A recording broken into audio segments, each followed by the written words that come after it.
Bismillahirrahmanirrahim. Assalamualaikum warahmatullahi wabarakatuh. Apa kabar ya teman-teman semua? Semoga teman-teman di rumah dalam keadaan sehat ya. Dan semoga teman-teman di rumah dalam keadaan semangat agar ustadz dan ustazah di sini bersemangat juga untuk menyampaikan informasi kepada teman-teman semua. Alhamdulillah, hari ini teman-teman bertemu kembali dengan Ustazah Dian di pembelajaran Bahasa Indonesia. Namun, sebelum kita mulai pembelajaran, kita berdoa terlebih dahulu ya, agar Allah beri kelancaran kita hari ini. Sikap berdoa, tangannya diangkat, kepalanya ditundukkan. Doa sebelum belajar. Bismillahirrahmanirrahim.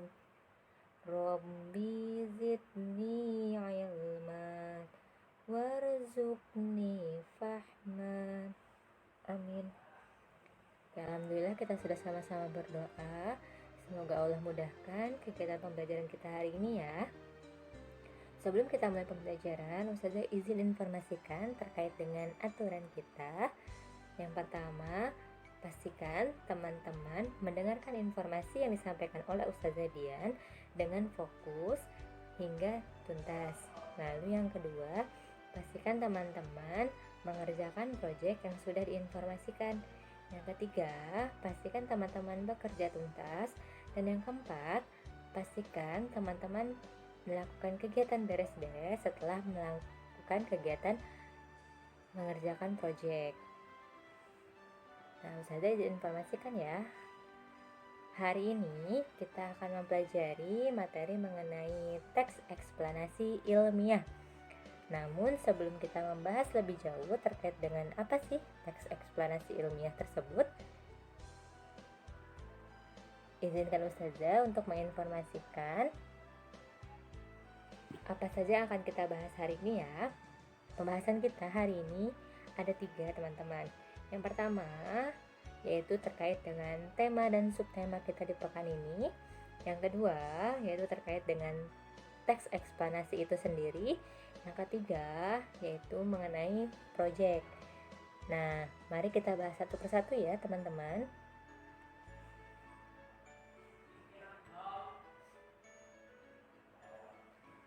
Kita akan bahas dari pembahasan yang pertama, yaitu terkait dengan tema dan subtema kita di pekan ini.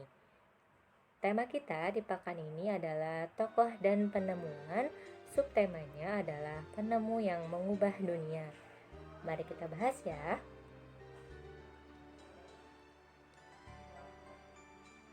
Di dalam Quran surat Yasin ayat 38 sampai 40, Allah Subhanahu wa taala berfirman, dan matahari berjalan di tempat peredarannya.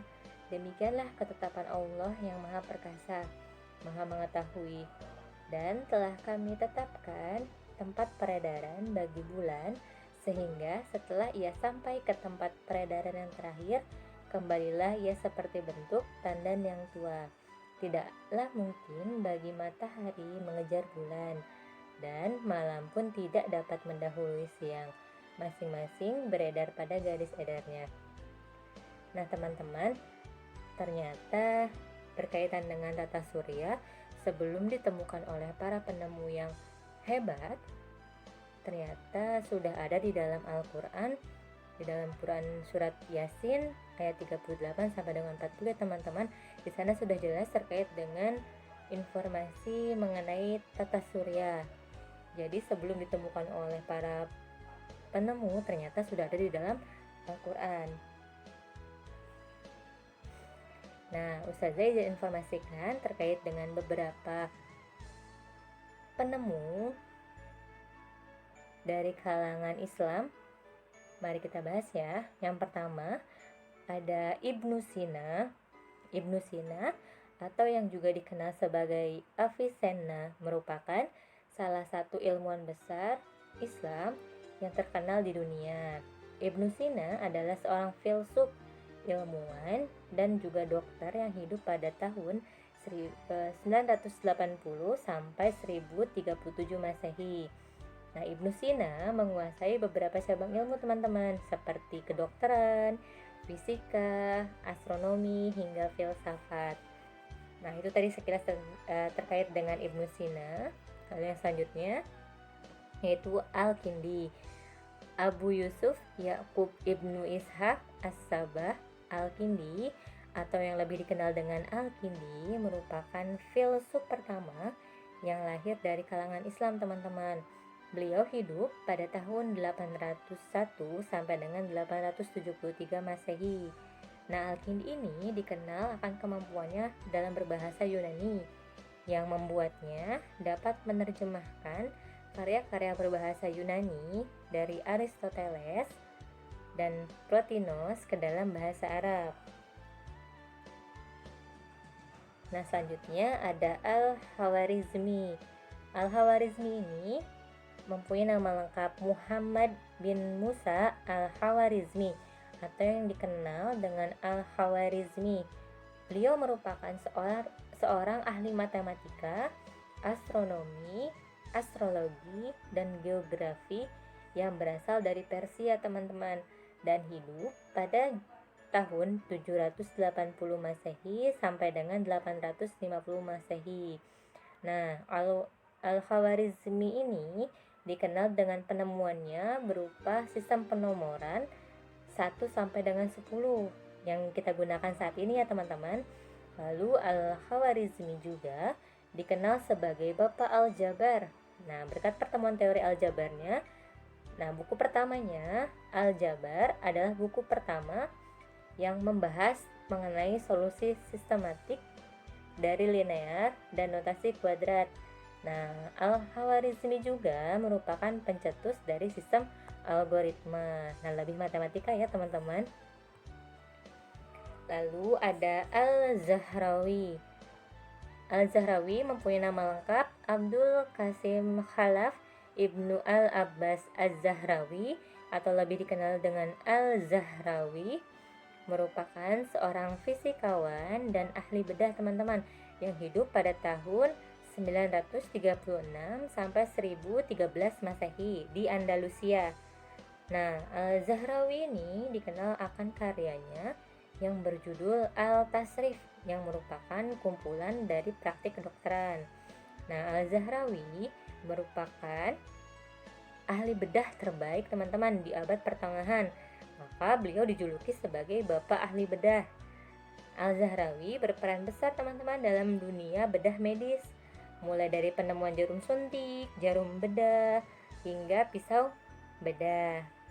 Nah, itu sekilas terkait dengan Al-Zahrawi. Yang selanjutnya ada Abbas bin Firnas. Nah, Abbas bin Firnas juga dikenal sebagai Abbas Abu Al-Qasim bin Firnas Ibnu Wirdas Al-Takurini, adalah seorang polimatik Andalusia. Beliau seorang penemu, fisikawan, kimiawan, teknisi, musisi di Andalusia, dan penyair berbahasa Arab. Banyak sekali ya, teman-teman, Masya Allah.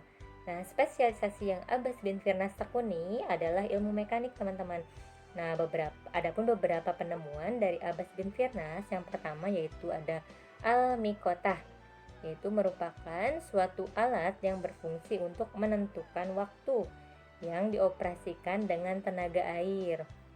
Lalu yang kedua, ada maket kubah langit. Nah, yang ketiga, ada kapal terbang dengan 2 sayap yang dapat bergerak, dibuktikan dengan pengujian menerbangkannya dari Masjid Cordoba. Masya Allah ya, teman-teman, ternyata yang menemukan terkait dengan pesawat terbang itu adalah ilmuwan dari Islam ya. Yang selanjutnya ada Al-Jazari. Al-Jazari merupakan ilmuwan mekanik asal Al-Jazirah. Nah, tulisannya yang terkenal adalah Kitab Fi Ma'rifat Al-Hiyal Al-Handasiyah, yaitu buku pengetahuan mengenai ilmu mekanik yang berisi 50 peralatan mekanik, berikut dengan instruksi tentang bagaimana cara merakitnya, teman-teman. Nah, salah satu ahli mekanik yang dikenal akan karyanya berupa jam besar dengan tampilan mirip gajah. Nah, jam ini ternyata diyakini sebagai karya robotik pertama di dunia. Yang selanjutnya yaitu ada Ibnu Haytham. Ibnu Haytham merupakan seorang ilmuwan Islam yang ahli dalam bidang sains, matematika, geometri, pengobatan, dan juga filsafat. Nah, Ibnu Haytham dikenal sebagai bapak optik modern. Masya Allah, Ibnu Haytham berhasil membedah konsep cahaya, teman-teman. Nah, Ibnu Haytham ini juga menciptakan teknologi optik yang saat ini digunakan pada perangkat kamera. Nah, teknologi temuan Ibnu Haytham menginspirasi Roger Bacon dan Kepler untuk menciptakan mikroskop dan juga teleskop. Nah, ternyata Ibnu Haytham ini mampu menginspirasi banyak orang ya teman-teman, sehingga mampu menciptakan alat seperti mikroskop dan juga teleskop. Nah, tadi sekilas terkait dengan beberapa ilmuwan Islam. Ada sekitar 7 ya tadi teman-teman ilmuwan Islam yang sudah Ustazah Dian informasikan sekilas. Nah, sekarang Ustazah Dian mempunyai satu buah lagu. Nah, lagunya yaitu Penemu yang Mengubah Dunia menggunakan nada naik-naik ke puncak gunung. Nah, teman-teman, jika teman-teman sudah tahu lagunya seperti apa, mari kita bernyanyi bersama ya. Teman-teman bernyanyi dari rumah, Ustazah bernyanyi dari sini. Ustazah mulai ya. 1, 2, 3. Mari kawan kita mengenal 7 ilmuwan Islam. Semuanya berperan penting untuk dunia ini. Ibnu Sina serta Al-Kindi, lalu Al-Hawarizmi, Al-Zahrawi, Abbas bin Firnas, Al-Jazari, Ibnu Haytham. Oke, alhamdulillah, terima kasih banyak teman-teman yang sudah ikut bernyanyi di rumah. Kita lanjutkan kembali ya teman-teman pembahasannya. Oke, kita akan lanjut ke pembahasan yang selanjutnya, yaitu mengenai materi kita hari ini. Materi kita hari ini yaitu mengenai teks eksplanasi ilmiah. Nah, untuk mengetahui lebih lanjut mengenai teks eksplanasi ilmiah, mari kita bahas ya teman-teman. Oke, apa itu teks eksplanasi ilmiah? Nah, teks eksplanasi ilmiah adalah teks yang menerangkan mengenai suatu proses yang bersifat ilmu pengetahuan, seperti misalnya gejala alam, terjadinya pelangi, proses arus listrik, dan lain sebagainya. Lalu, apa itu fungsi dari teks eksplanasi ilmiah? Teks eksplanasi berfungsi untuk memberikan penjelasan kepada para pembaca mengenai proses terjadinya sesuatu yang disusun menurut prinsip sebab akibat. Nah, fungsi dari teks eksplanasi ini yaitu untuk memberikan informasi, memberikan penjelasan kepada para pembaca yang membaca teks tersebut agar para pembaca tersebut dapat mengetahui proses terjadinya sesuatu teman-teman. Jadi nanti di sana akan dijelaskan mengenai proses terjadinya sesuatu yang kita bahas di sana. Nah, yang selanjutnya, teks eksplanasi ilmiah ini terdiri dari yang pertama ada pernyataan umum atau pembukaan. Nah, pernyataan umum ini berisi mengenai informasi singkat tentang apa yang akan dibicarakan atau diinformasikan. Nah, nanti di dalam teks eksplanasi di bagian awal itu pasti ada informasi singkat mengenai hal yang akan dibicarakan atau diinformasikan di dalam teks tersebut. Lalu yang selanjutnya, yang kedua yaitu terdiri dari deretan penjelas atau isi.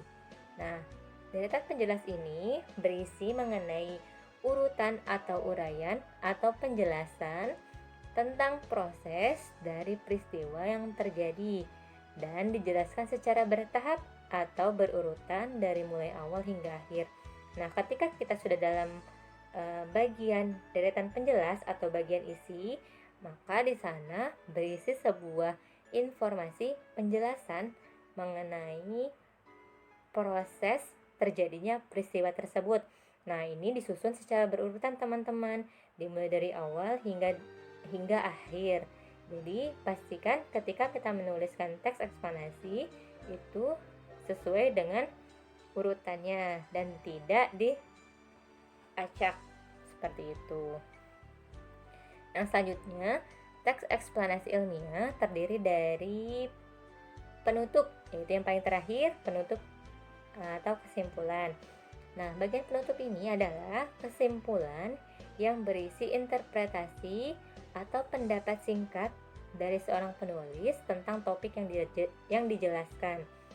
Nah, tadi kan di awal sudah ada ya teman-teman, bagian pembuka, lalu bagian isinya mengenai proses permasalahan tersebut atau proses terjadinya tersebut.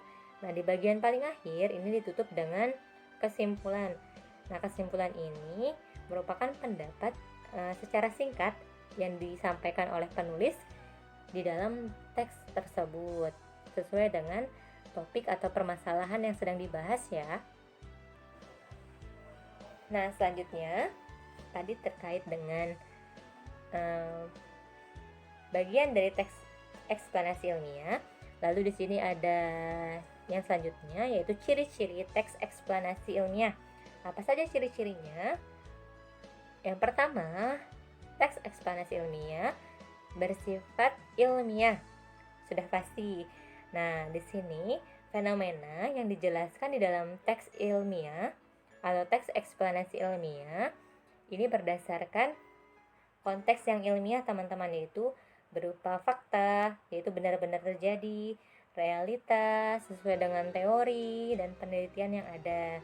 Nah, penjelasan tersebut dapat berupa sejarah, klasifikasi atau definisi. Nah, jadi ketika kita melihat teks eksplanasi ilmiah, pasti dia memiliki ciri-cirinya yaitu berupa ilmiah. Pasti sesuai dengan faktanya, sesuai dengan realita yang adanya, dibuktikan dengan teori-teori yang ada dan juga sudah dilakukan dalam penelitian.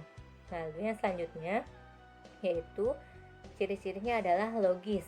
Nah, penjelasan fenomena di dalam teks eksplanasi ilmiah itu pasti bersifat logis dan teoritis.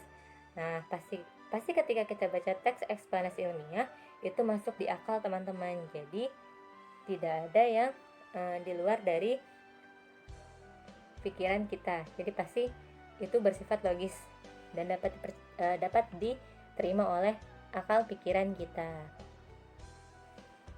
Lalu yang selanjutnya yaitu ada objektif.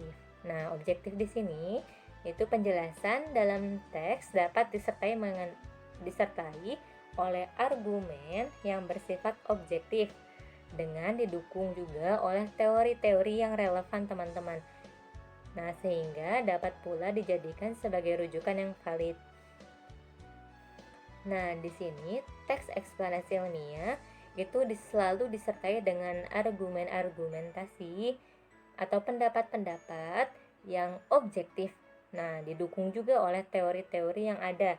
Jadi sudah pasti di sana ketika kita didukung oleh teori-teori yang ada, maka sudah pasti kebenaran dari teks eksplanasi tersebut atau dari permasalahan yang ada di dalam teks tersebut.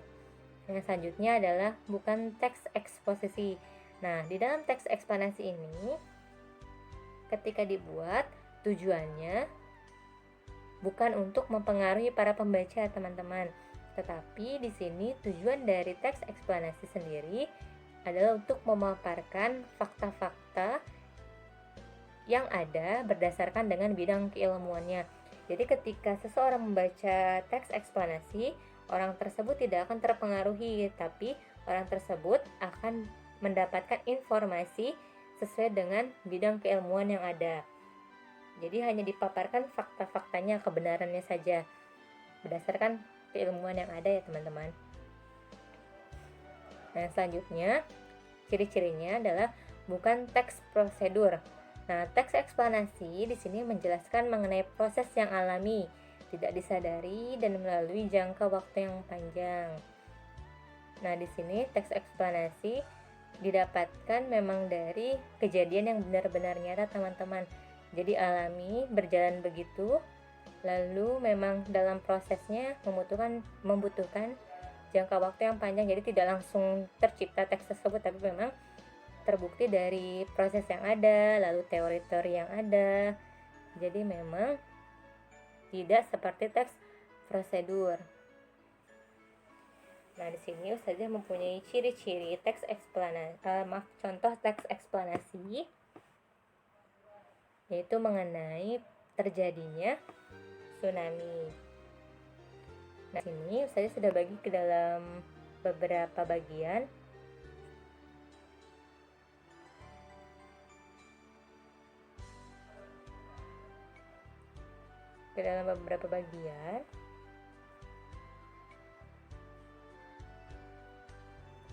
Nah, di sini ada bagian pernyataan umum atau pembukaan. Teman-teman boleh melihatnya dan boleh membacanya.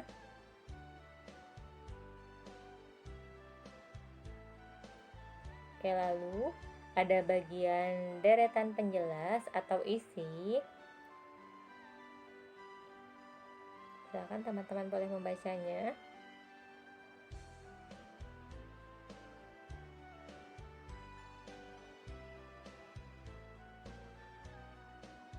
Ini masih lanjutan dari deretan penjelas atau isi. Nah, di dalam isi ini diceritakan teman-teman bagaimana proses terjadinya tsunami tersebut.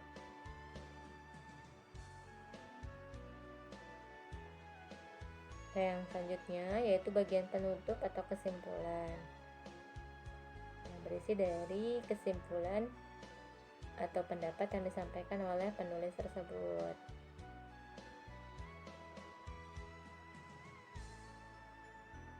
Dan juga berisi pesan ya teman-teman biasanya. Oke. Terima kasih banyak teman-teman sudah mendengarkan informasi materi. Untuk selanjutnya, Ustazah izin informasikan terkait dengan proyek kita hari ini. Proyek kita yang pertama yaitu silakan teman-teman membaca teks eksplanasi ilmiah tentang listrik pengubah wajah dunia yang sudah Ustazah Dian siapkan.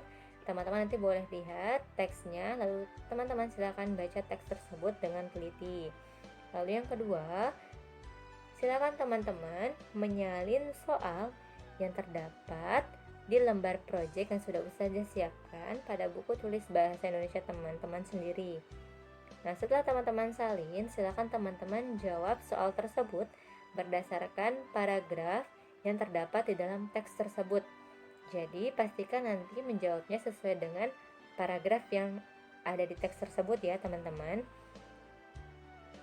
Nah, setelah teman-teman tuntas mengerjakannya, silakan teman-teman boleh dokumentasikan dalam bentuk foto, lalu teman-teman kirimkan atau serahkan proyek tersebut di Classroom. Dan pastikan dicek kembali ya teman-teman, apakah tugas teman-teman sudah terkirim dengan benar atau tidak. Itu tadi informasi terkait dengan proyek kita hari ini.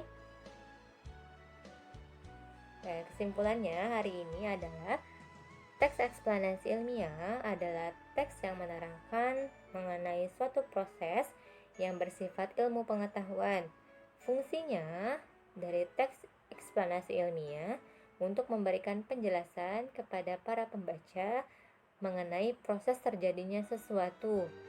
Nah, teks eksplanasi ilmiah terdiri dari pernyataan umum atau pembuka, deret penjelas atau isi, dan penutup atau kesimpulan.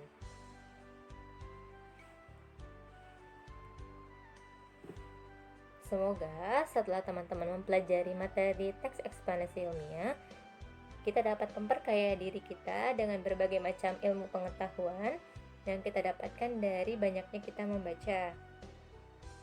Niatkan diri karena Allah Subhanahu wa Ta'ala ketika akan mencari ilmu, teman-teman. Maka insya Allah Subhanahu wa Ta'ala akan berikan kita kepahaman dalam menerima setiap ilmu pengetahuan yang ada. Terima kasih banyak teman-teman sudah mendengarkan informasi dari Ustazah Dian. Mohon maaf apabila Ustazah Dian ada kesalahan dalam menyampaikan informasi. Sebelum kita tutup kegiatan pembelajaran kita, mari kita berdoa terlebih dahulu ya. Sikap berdoa, tangannya diangkat, kepalanya ditundukkan. Membaca hamdalah bersama-sama. Alhamdulillahi Rabbil Alamin. Segala puji bagi Allah Tuhan semesta alam. Terima kasih banyak teman-teman, dan mohon maaf apabila ada kesalahan. Akhir kalam, wassalamualaikum warahmatullahi wabarakatuh. Terima kasih.